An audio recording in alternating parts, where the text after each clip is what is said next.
coming, everyone. I know it's always hard after a long day to come out for an evening event, especially when you're not 100% sure what I'm going to talk about, so well done. If I had have thought about it, I might have stayed home, so. But thank you all for coming. To the Governor and Susie, thank you so much for hosting us last night and for hosting this event today. To Olman, who I think has left now, but that beautiful welcome to country. And it's such a lovely thing to just hear the traditional language of Mother Earth being spoken so eloquently. Well, I've been nervous all day. Now, I normally don't get nervous. I've spoken to audiences of thousands of people, but it was something about being all locals that really got me going. I think the only time I was more nervous when I was doing storytelling to 6-year-olds. So if I can do that, I figure I can do this. I could talk about these sorts of things all day because my passion is children. But just by way of introduction, this is the Aboriginal map of Australia, of course, and so just acknowledging the diversity of all of the lands on which we live and work and play, and of course this beautiful Whadjuk Noongar country that we have here. And my goodness, who would want to live anywhere else in the world? This is just a beautiful place to be, and I'm so grateful that the ancestors took such good care of it that we can enjoy this beautiful landscape now. And X marks the spot, so my homeland is around Marble Bar in the Pilbara region. Beautiful country, but don't go there in summer. But it is beautiful country. And there's something about going back to country that also restores your sense of well-being.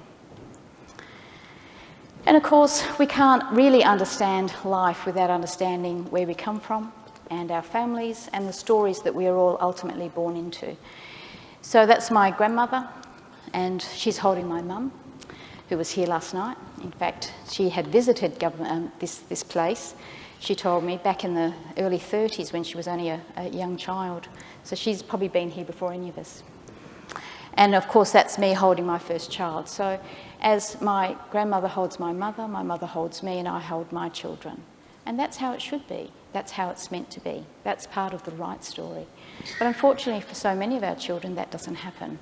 And so they may be born into stories of separation and fragmentation. In fact, our stories don't even begin with my grandmother's generation, because we know my great-grandmother and generations beyond that. But how precious is it to hold your infant close to your heart, and as we were held in turn to hold others? And I don't think we understand the importance of that as much as we should. So the future is not ahead of us, the future is actually behind us, and we prepare the foundations for those who come after us. How are we laying the building blocks for the next generation of children, grandchildren, and great-grandchildren? As we pass through the circle of time, how will our efforts be seen? Did we do enough? Did we give the child everything that we had to offer in order to make sure that they could actually thrive? So I'm going to lay a few challenges out there today. Why do we continue to ignore the mental health needs of our children, especially infants? With all of the evidence, the reports, the policies and recommendations, why is there still a lot of inaction? And why do we try and fix the problem much later down the track when it is actually much harder to do, much less effective, and a lot more expensive? And in fact, we could save a lot of misery and despair and a lot of harm if we intervened well and early. Now, I'm not going to talk so much about prevention because that's not my area of expertise. I've always been a clinician. I've always worked with families after things have gone wrong. Absolutely 100% agree with prevention. You have no argument there. But it's not always possible. There are going to be families where things do go wrong. And we certainly know when we see some of the data that that's the case at the moment.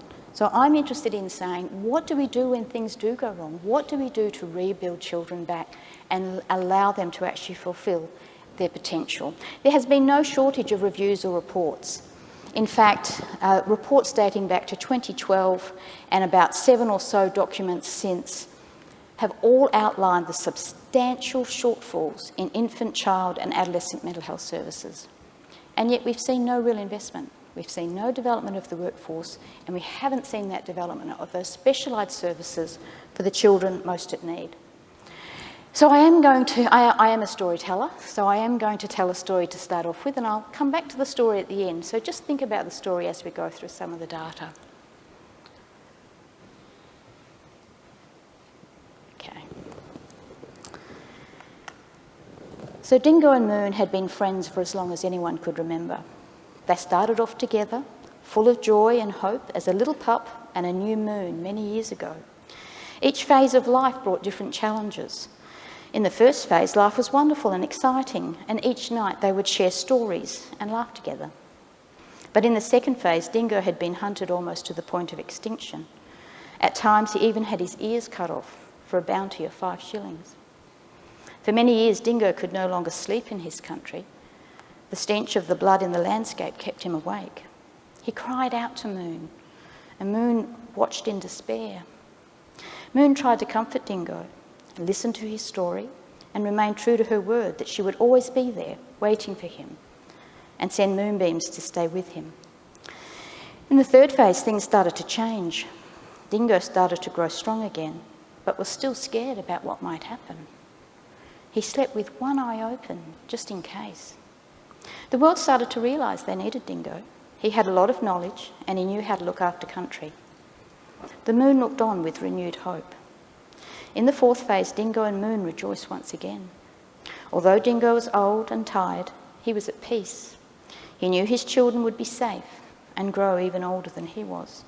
He knew his grandchildren would remember the stories and feel proud and strong, and the whole world would see how remarkable they really are. He knew his great-grandchildren would walk this land and be leaders among men. Dingo had found his voice again and sang a beautiful love song to Moon, thanking Moon for always being at his side.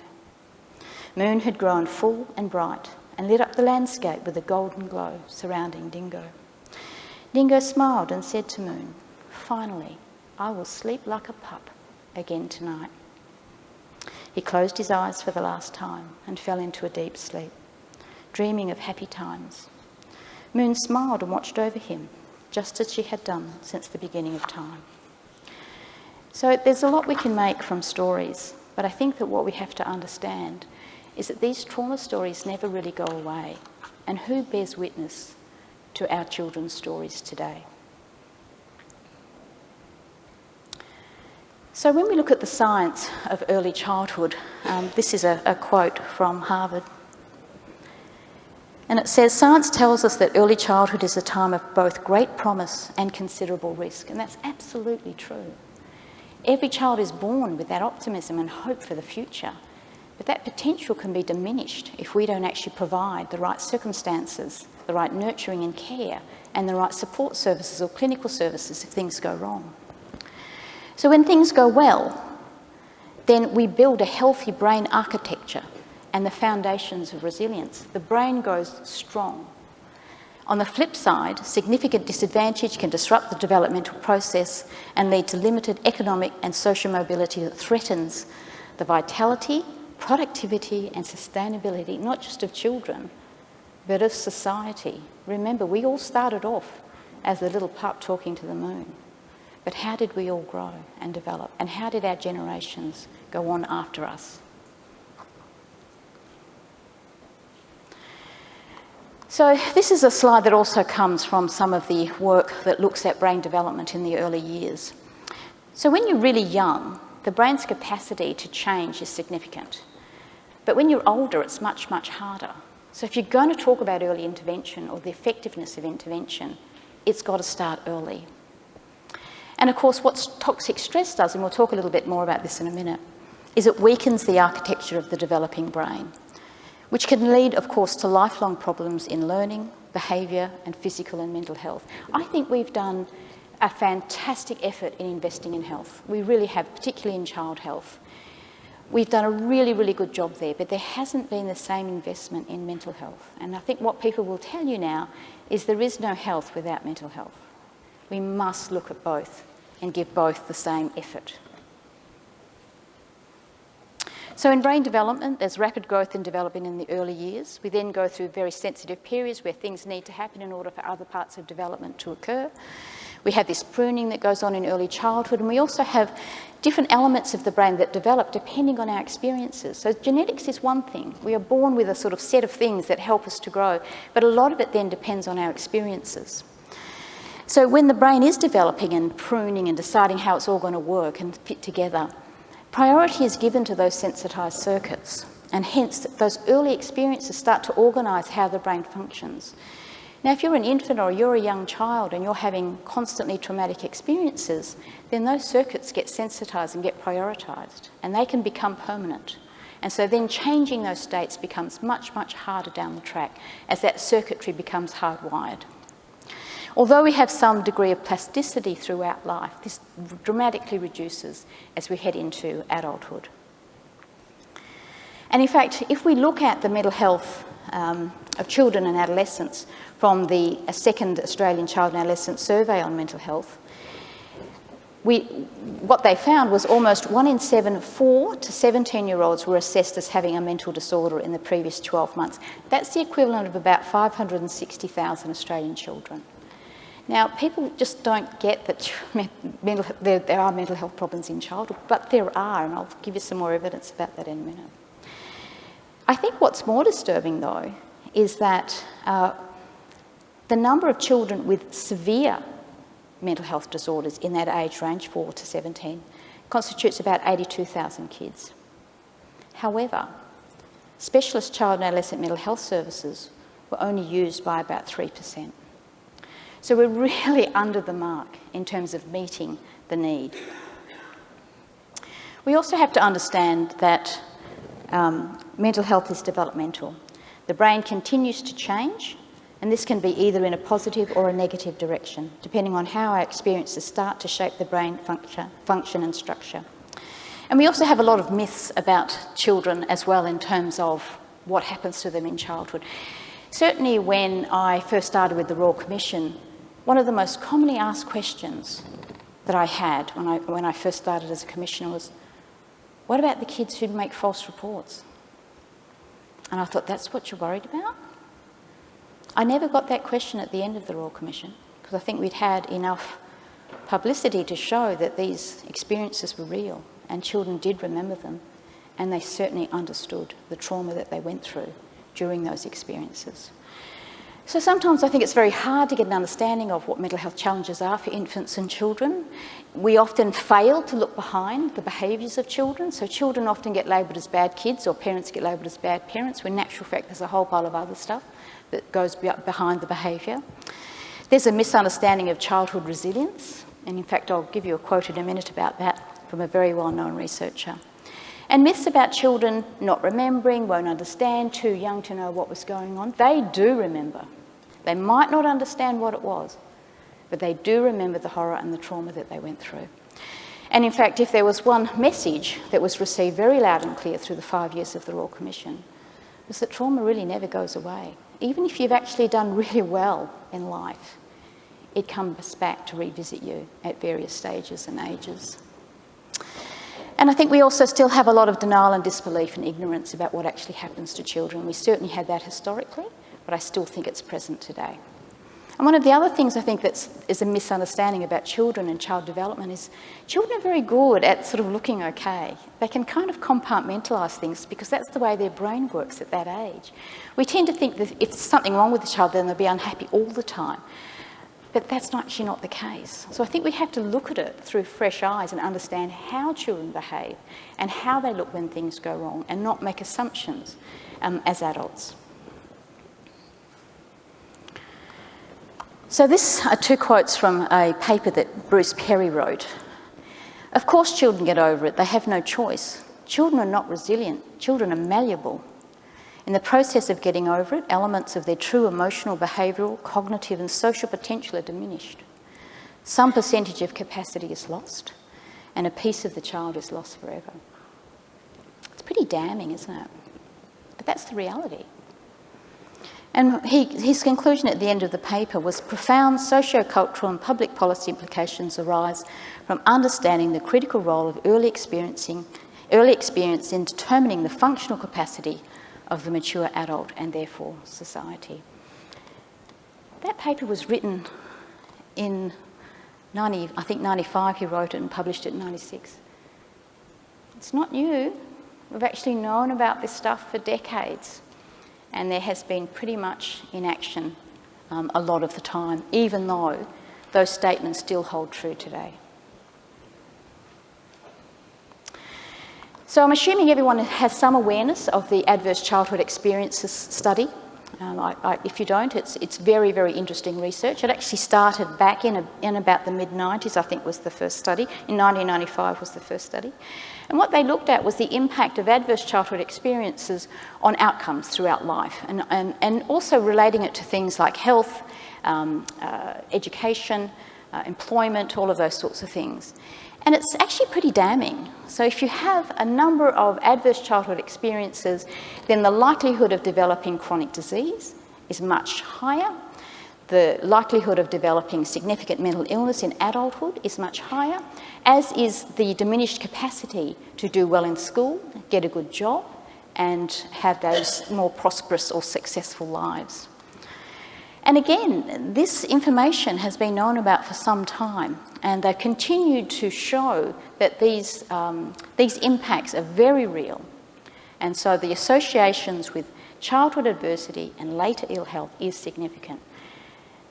So even if you don't have an interest in mental health and you have an interest in general health, if we actually fixed up this, we would have a lot less chronic disease, and we would have a lot less early death. In fact, in the Aboriginal community in particular, two of the most common chronic diseases that we suffer from an early age that do contribute to early death are diabetes and cardiovascular disease. Both of these have significant pathways from childhood adversity. And so if we were able to reduce this, we would reduce the chronic health burden. And yet we don't do it. We don't connect the mental health and wellbeing part to the health part. And just another one in particular, on suicide, is the more adversity you have in early life, the more likely you are to have a suicidal attempt or suicidal ideation as an adult. And of course, kids don't arrive at 14, 15, 16 wanting to kill themselves. There are earlier stages when these things develop, and this is one of them, the adverse experiences that they have.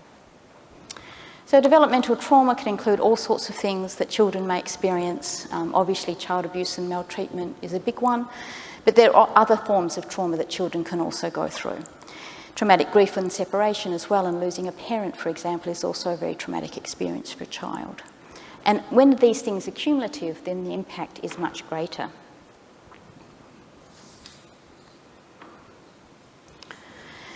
And of course, what we also know from the research is that if we have this cumulative trauma early in life, and you have repeated trauma throughout childhood, it can impact on all spheres of development. Your ability to learn, concentrate, your ability to grow healthy. In fact, some forms of maltreatment and in particular neglect may lead to actually much less brain development. So kids will actually have much smaller brains, smaller white matter and grey matter, just through these adverse experiences. And in fact, that's been shown in studies showing both the functional and the structural MRIs, which are really tragic to see, because in actual fact, it's preventable. It's entirely preventable if we actually fixed up these issues. It can cause a developmental arrest, such that a child stops developing in certain areas, and certainly psychological functioning is one of them, and emotional development is another. Particularly for boys, sometimes they don't even develop an emotional language when they've had a lot of traumatic experiences as a child. It can also cause a developmental regression, so kids can be developing on track. They start experiencing these adversities, and suddenly development goes backwards. And that's a real red flag if you ever see that in a child. And of course, children don't always know how to express what's happening and what is going on. And in fact, it was interesting with the Royal Commission, of course, because we found that on average, disclosure was delayed for some 24 years. And of course, if disclosure is delayed and we don't know what's happening for the child, then in the meantime, you get cumulative harm because you're not actually understanding what needs to be done or that the child needs to be in a place of safety.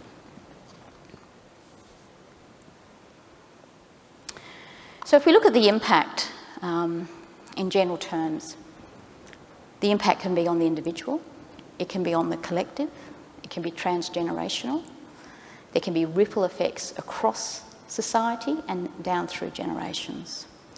In fact, with some of the stories we heard, and I'll take an example of some of the stories we heard about missions, and just for your own education if you're not sure, WA had the most Aboriginal missions in the whole of Australia. We had something like over 150, which was far more than any of the other states and territories. If you take one woman who was placed in a mission as part of Stolen Generation, her mother and grandmother may have been on the same mission, her daughter and granddaughter may have been removed under contemporary child protection laws. You can have 5 generations of significant trauma in one family with no service that is able to provide anything close to what is needed by the family system. We don't even know how to do it, and we haven't even thought about it significantly. And so what we know then is these things go on and go on through other generations until we are able to break those cycles and restore families back to those nurturing environments that they should be. And ultimately, that's what we all want. So the impact can be across the lifespan.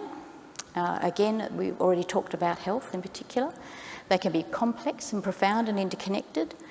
And they're a risk factor for any mental illness that people may actually develop in adulthood. Eating disorders, anxiety, major depression, substance misuse, self-harm, as well as psychosis. And the other thing I think that trauma robs a child of in development, which is, of course, something that we all need and want in our lives, is the ability to ever be at peace, to know how to experience joy, and to know what love is, to be able to give and receive love. These are all disrupted through these types of traumatic experiences. And what a lot of people told us through the Royal Commission was that when they were children and these things started happening to them, they had this profound sense of isolation, almost like a barrier comes around them, and they lost their ability to reach out, and they could not allow anyone to reach in. And that sense of profound isolation is not a good way for a child to develop. And of course, the response to how we deal with trauma can either be beneficial or harmful, depending on how we respond. Always have to have a mandatory anatomy slide of the brain. I've told this many times, but I learnt neuroanatomy by buying the colouring in book of the brain. Thoroughly recommend it. It was even before the mindfulness books were out. But what we do know is that there is significant impact on the brain. So we have different changes to different systems. We know it damages the hippocampus. We know that other parts of the brain get overactive. And of course, what we don't know is exactly when these states become permanent. But at some point they do. If there's no intervention and there's no ability to change development while it's happening, then it becomes permanent changes. And of course then you're stuck with that as a lifelong disability and a lifelong vulnerability. I won't dwell on the brain slide. But these are the systems that get activated during trauma. So our opiate system, which gives us a sort of a numbing response that allows us to survive things, but if it's constantly activated, right, then you just don't feel things. You don't feel anything. We have high levels of noradrenaline, and the adrenaline system gets activated. That's our sort of fight and flight response. But how many children can fight when they're faced with an adult? How many kids can flee? So even that high level of adrenaline that may activate that desire to escape just stays in the body. We know that it also activates the hypopituitary adrenal axis, and so high levels of cortisol float around in our systems. That damages our hippocampus and our memory systems. It also damages other parts of the brain. It also leads to things like inflammation, and it damages our immune system. So for health, you can understand if these neurochemicals are floating around to such a degree that they're damaging all sorts of different parts of our bodies, then we're really heading for trouble. And so our immune systems are impaired, people are more vulnerable then to chronic disease, And that's why we end up with a lot of health problems as well. And sustained response leads to permanent damage. That's been shown over and over again. Imagine if you bought a new car and you had it in your driveway and you turned the engine on and you pressed the accelerator down full ball and you just kept it running and running and running and running. How long would it last? Well, that's exactly what's happening to some of our kids. They are hypervigilant. They are on full alert because the world's a dangerous place and they are burning out their systems. You can buy a new car, you can't buy a new brain. So trauma also impacts on a child's ability to respond to their environment. Any emotional behaviour is possible as a response. Now, when you look at sort of the research, not everyone who has traumatic experiences will develop traumatic stress responses, but a lot do, and a lot get missed. Maltreated children also display both inappropriate and exceptional behaviour, and sometimes we see the opposite. So rather than the child being overactive or difficult at school, they become overly compliant and passive and submissive. So any behaviour is possible. And of course, externalising and internalising behaviours are common. One of the commonest things you see in boys, which is often overlooked, is that they become aggressive.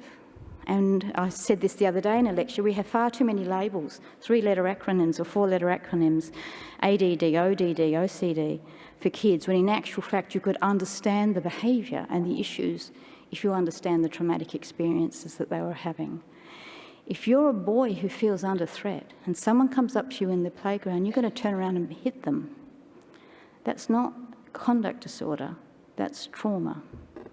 And of course it's very difficult because we do have a zero tolerance to violence in schools, which is fantastic. I don't want anyone to be harmed at school. However, if it's not also seen in light of a trauma-informed response to schools, then are we really serving those kids well?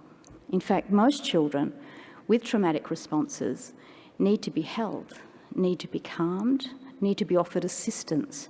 If they're expelled from socialisation, that's only going to damage their development even more. And of course it disrupts memory, attention, learning and identity. And one of the biggest overlaps, of course, is with something like attention deficit disorder. And certainly in my clinical years I saw a lot of kids that I did not think had ADD, I think they actually had PTSD. It just was undiagnosed, so untreated. And of course, trauma also reduces a person's ability to adapt and be flexible, which you really need to do if you're going to survive childhood. It also disrupts the personal narrative, so kids can't actually give you a coherent story. It can be difficult for kids to actually relate their experiences. It's not because they're not telling you the truth, but most trauma stories come out in a very fragmented way. They tell a bit, they come back, they take it back, they tell a bit more. And that's partly because of the effect of the neurochemicals on brain development. Those high levels of cortisol damage our memory systems and our ability to develop some of our language skills. And of course, trauma can create a lens with which the person may view the world, and I'm going to just mention that in a minute. One of the other things that we really do not know how to handle is dissociation in children. So remember I said that it's hard for a child to flee or fight when they're under threat. So the other mechanism that children use is called dissociation. Now some of you may have had this experience when you're daydreaming or you're driving home and you're a bit tired and you kind of check out for a bit and then you get home and you think, oh, how did I get here? Thank goodness it was okay. That's a kind of a form of dissociation. We probably all do it at some point, and it can be okay.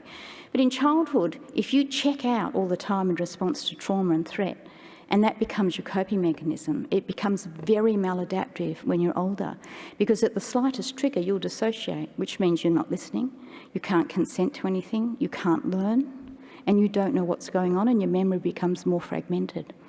So when you fill in the blank spots, what a lot of people do is assume that something terrible happened, even if it didn't, because that's what happened before. We don't know how to handle it in childhood. We don't know how to assess it in childhood. I've spoken to a lot of the clinicians recently in CAMHS, and they all sort of see it, but there's no structural way that we have learnt how to deal with it effectively, nor do we measure it. We don't even know what the prevalence is. And yet this is one of the mechanisms that leads from trauma through dissociation to other mental illnesses like depression, PTSD, psychosis, all of those very severe end disorders. So some of the feelings and experiences people have, feelings of shame and guilt, self-blame, sense of injustice. We also, during the life of the Royal Commission, visited all the prisons. There was one time when they said, Helen, you're going to Wellington. I thought I was going to New Zealand. Yay! Wellington's a maximum security prison, an hour out of Dubbo, I found out. But what was really sad about some of the stories in the prisons was if we just looked after these men as boys, I don't think they would have ended up in prison, because so many of their trauma stories were so severe, completely undisclosed, untreated, and you could see the connection with the criminality. We failed them. We failed them as a society. So one of the things that happens when you start to have these experiences in childhood is you have these three things that happen. You start to believe the world is a dangerous place and people can't be trusted and life is unpredictable. You also start to lose sight of any future because bad things just keep happening, so why bother? And in fact, I think some of the risk-taking behaviour we see in our young people and some of our kids is about that. It's about thrill-seeking, it's about risk-taking, because they're not going to be around for the long term. They see this here and now and they lose that sense of a positive future because at the moment things have been pretty bad and things could potentially get worse. And in fact, for some of the people that we also saw in the Royal Commission, they said to us they would never allow themselves to ever be placed in a situation of dependency ever again. So they weren't going to go into aged care. They were going to exit, and they had plans.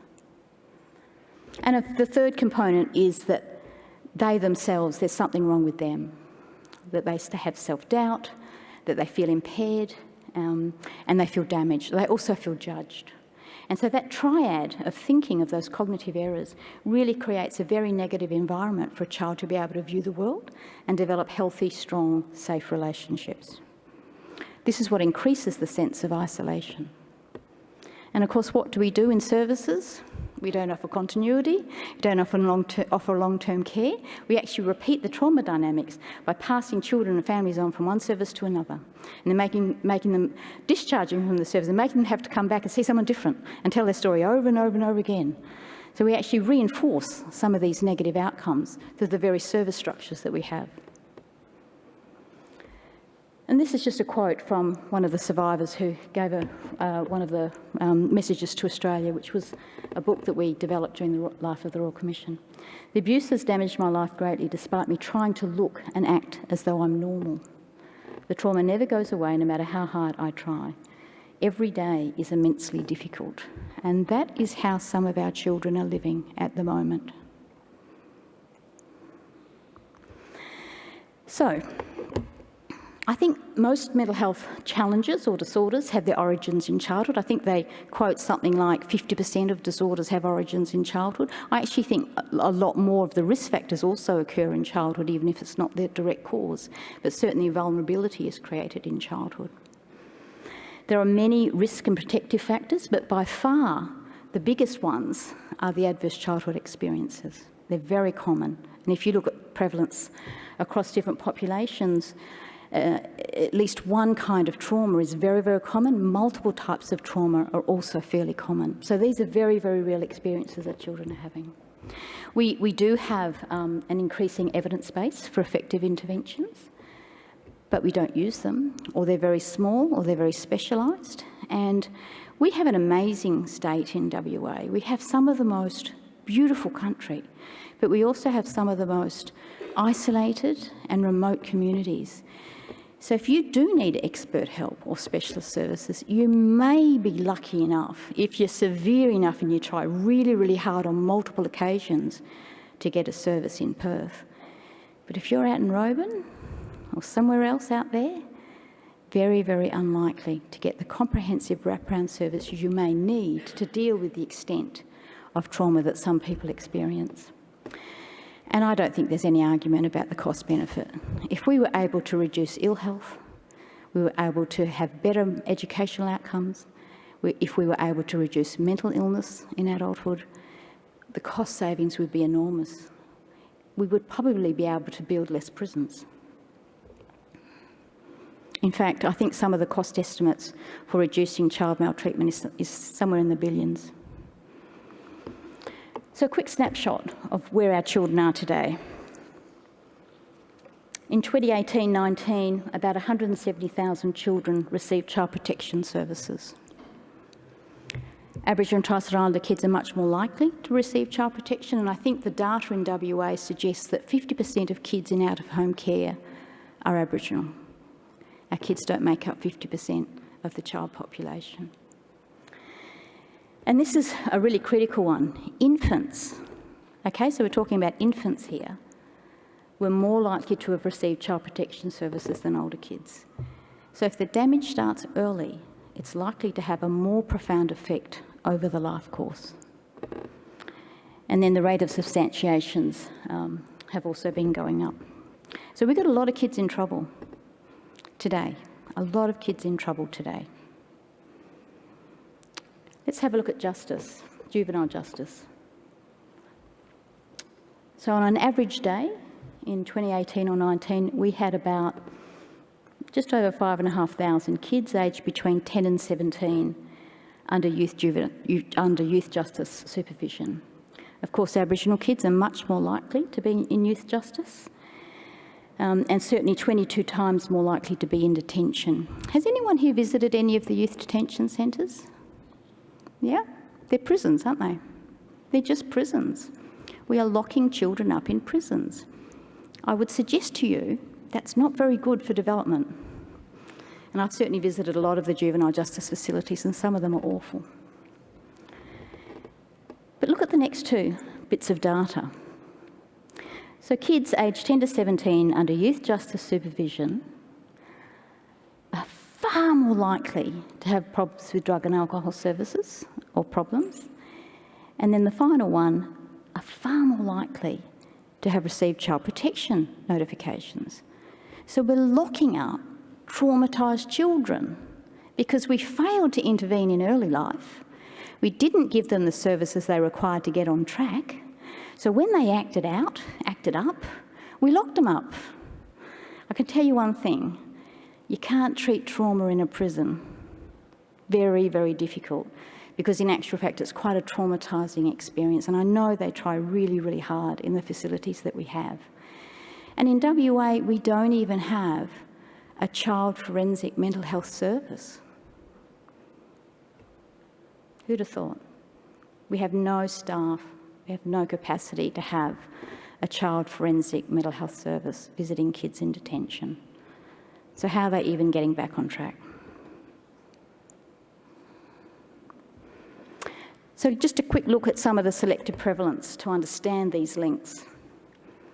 When you look at public mental health systems for adults, something like, these are sort of community surveys, something like anywhere between half to just about all of them have these histories of child maltreatment. Maybe if they'd had more effective treatment early, they wouldn't be in adult mental health services. Substance abuse programs are the same. Female offenders in prisons, high levels of trauma in their histories.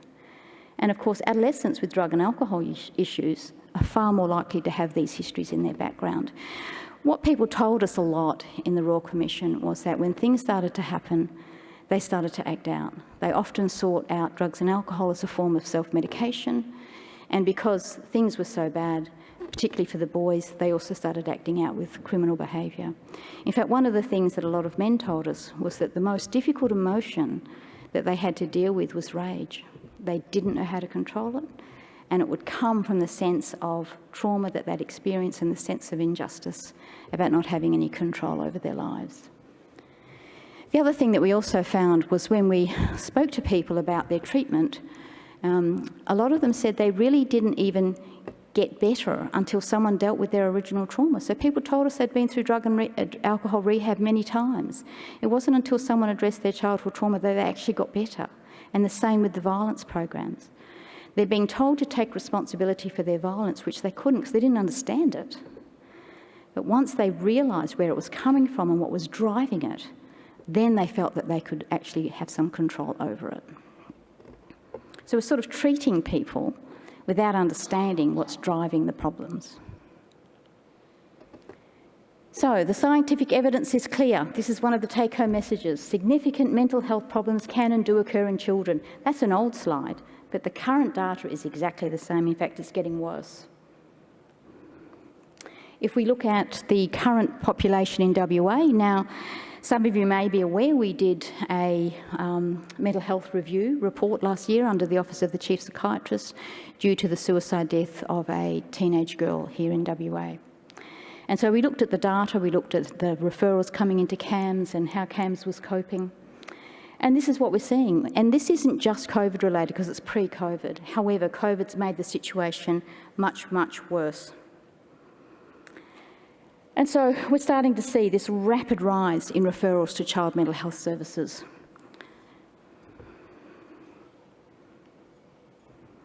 But look at this. We're seeing this rapid rise in referrals. We're seeing a large rise for adolescents, and we're seeing a smaller rise for little kids. But because of the high-risk needs of adolescents, they get priority over everybody. That's completely understandable, but it's at the expense of younger children. And where is the damage occurring? In younger children. So what we're doing is we're not dealing with the young ones. We're waiting really until they get much more at risk in adolescence, and then they get a service.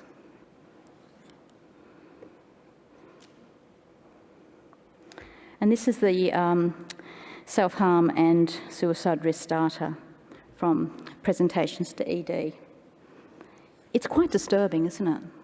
Look how rapid that rise is in self-harm presentations to emergency departments for children. Not only has there been a rise in the adolescent group, there's been a rise in children in that middle group, but look at the young ones. Self-harm is getting younger.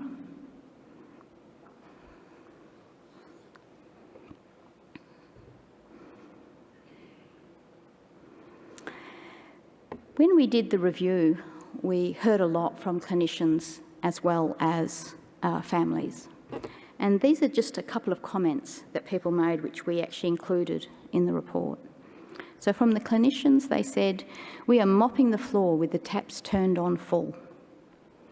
Someone else said, "I feel we have already missed the boat with this generation, and I fear we may have already missed it with the next." And for a couple of the families that spoke to us, they said, "It shouldn't take a suicide attempt to be able to access help. It feels like the system doesn't want to repair them before they break. It only wants to try and put them back together once they are actually broken, which is so much harder to do." And from another family, "In and out of CAMHS 4 times now, been in Pathways, Headspace won't take him, been in PCH for 2 weeks, and everything has always either been too young or too old for services or too high risk for us, but not complex enough for everyone else." That's a pretty damning state of affairs, isn't it? So when we look at the rise in the presentations, in the referrals, and then we look at the funding, there's a real gap there, isn't there? There's a real mismatch. And child mental health services has been there's been underinvestment in child mental health services for well over a decade, and we cannot keep up with the demand. People are struggling. There's no longer the comprehensive service provision that there once was 20 years ago, with a multidisciplinary team actually providing the level of intensity that children with severe disorders need. There's single clinicians dealing with excessive risk, pretty much in isolation. So, we will end on a positive note. So we're wading through the really hard stuff now, but we will come out on the other side, so take a breath. Trauma and adversity in childhood can lead to significant impairments in brain development. We know that. At some point, changes become permanent and lead to lifelong risk for all of these sorts of things. You can have a pretty lousy life if we don't correct these problems in childhood. There is mounting evidence for very effective and even some cost-effective interventions. But there has been a lack of ongoing development of clinical services and research, with very, very, very few specialised services available for that very severe end, and virtually nothing in rural and remote locations, and even less when you look at cultural nuances as well and culturally safe services. And we have a very poorly trained and fragmented service system for children. And there's a bit of a missing middle. So with the adult mental health system, you can get a reasonable effort in primary health care because there's lots of sort of psychologists you can get under a mental health plan. That doesn't exist for children. So you either kind of get the GP, or you get a child development service, or you get CAMS, and there's nothing in the middle that actually scaffolds children and families up through the system.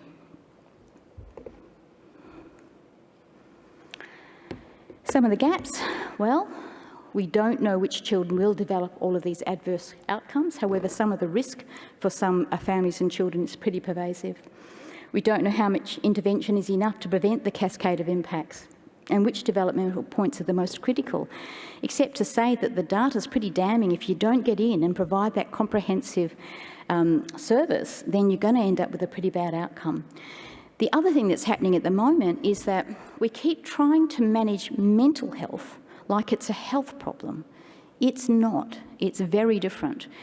And I think I said to you before earlier in the lecture that mental health is developmental. Most of us who have experienced a traumatic episode in our lives, perhaps we've lost a loved one, it comes back to revisit you. And it's the same for kids. So even though we might provide some comprehensive services up front and get the child back on track, we may need to revisit that down the track, perhaps when they reach puberty or develop intimate relationships or become a parent. Certainly pregnancy is one of these very, very high risk periods for women who have had traumatic histories. And it can then lead to non-attachment to that next generation of children. So we can't have these short-term, 6-session type treatments. They don't work with this sort of level of adversity. And we need to be able to have safe, healing relationships in order for children to get back on track. In fact, a lot of the trauma specialists will say healing occurs within relationships. So if that child becomes attached to the system and you're working with them, and then you just abandon them and say, come back when you're worse again, you're just repeating the trauma. We also have minimal support for other types of trauma that occur for children, so they might be in a car accident or in the burns unit. And I'll give you some data from some of Fiona Wood's service. We have this fantastic new hospital. It's full of highly trained doctors and nurses and surgeons and OTs and physios and all sorts of physical rehab therapists. But we have a little bit of a mental health service. And some units don't even get any psychology or social work support. And yet, the mental health recovery from injury is probably more likely to predict the long-term outcome than the physical recovery. And I'll show you Fiona Wood's example. So she looked at a burn cohort. So she followed people over time, so kids who had been in the burns unit, and then she tracked them over time through our very unique data set and data linkage system that we have here in WA, and she looked at their mental health outcomes. So the burn cohort had a significantly higher post-burn mental health admission compared to an uninjured cohort. So if you'd had a burn, it didn't matter how severe it was or how well the burn was. In fact, you could get perfect skin in terms of recovery, but you still had a high risk of developing a mental health problem down the track. So that's the untreated anxiety, the untreated traumatic stress response. And you can see that for younger kids, so for those kids younger than 5, rates were twice as high, 3 times higher for the 5 to 9-year-olds and 5 times higher for the 10 to 14-year-olds. So it's quite significant. And they had things like mood, anxiety disorders, even psychotic disorders, and sometimes alcohol and drug disorders. And I think Fiona would be the first person to say, because we've now been collaborating on this, that she could mend the skin beautifully, but she wasn't equipped to mend the mind. So, this is where it gets a bit lighter. So let's think about the importance of children. I don't know that we value children quite as much as we should have, particularly when you do a Royal Commission and you hear about all of the orphanages and the way we dealt with children in child protection. We've got better. We've definitely got better, but it's still not ideal. We have to value all children equally. We should not be discriminating against kids because they're Aboriginal or they come in with the new refugee groups. We shouldn't be discriminating against children because they live in rural and remote areas or if we don't like their parents. Every child should be valued for their unique place in the Australian landscape. And I do think that that final comment I've made there for the painting, that painting is called Baby Dreaming, by the way. It has a narrative to it which I don't have time to go into. But the most important reason of all, however, is to be rejuvenated by the immense joy new life brings and the knowledge that the future is safe in their soft little hands. We are not the future, the kids are. And I hope that if we do a really good job bringing them up, they're going to look after me when I'm old. And I'm at that point in life now where, I'm looking at that much more seriously. And of course, children aren't born in isolation. They are born into a family and an ancestry, and in this country, that's as enduring as time itself. So we must give all children the best start, the right start in life and development, and we should all gaze upon the wonder that is creation together in a unified and happy way. Some children don't get that. In fact, many children don't get that.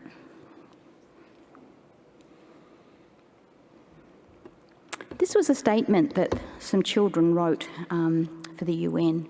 And I thought it was still true today, even though it was written almost 20 years ago. And this is what the children said. We are not the sources of problems. We are the resources that are needed to solve them. We are not expenses. We are investments. We are not just young people. We are people and citizens of this world. We are the children of the world, and despite our different backgrounds, we share a common reality. We are united by our struggle to make the world a better place for all. You call us the future, but we are also the present. And there's actually more to that, but I thought that was the most profound part of their statement. Kids are pretty clever, aren't they? We often overlook how willing they are to actually stand up and be counted and do the right thing. In fact, we've even had a little boy who was just amazing, who wanted to raise money for Embrace because he had anxiety and he didn't want anyone else to suffer from the same problems he had. And so he got up and did something. Isn't it amazing that even with his struggle, he was able to do good for others? So our children are brilliant. We just have to give them the opportunity to be brilliant and not take away their potential by failing to support their development. So remember the moon and the dingo? So when we're talking to the moon, when we see that full moon outside, what will we say we have done? Are we going to say we gave them the best opportunity that we had to offer? Or are we going to say it's way too expensive and we'd rather build another prison? So I'll finish with a final comment. I hope that all of our children one day will be able to sleep well in our landscape, just like Dingo did at the end of his days. And I would like to be able to tell the right story, this story. I would like to think that we can all hold our children and our friends' children in mind, in heart and in spirit, and that they are held within the right relationships within community and society, that we can give our children the right story. We must all take responsibility to raise children well. There's a good reason why that quote is often quoted. It takes a village to raise a child. It truly does. And that certainly was the case for Aboriginal culture. That's how we did it. We do have a lot of good stories to tell, but let's make sure we can tell this good story, that once upon a time there was a place where children were loved and safe to grow up as they should, happy, healthy, free to dream dreams and achieve brilliance. And if we do that, the nation will prosper. Thank you.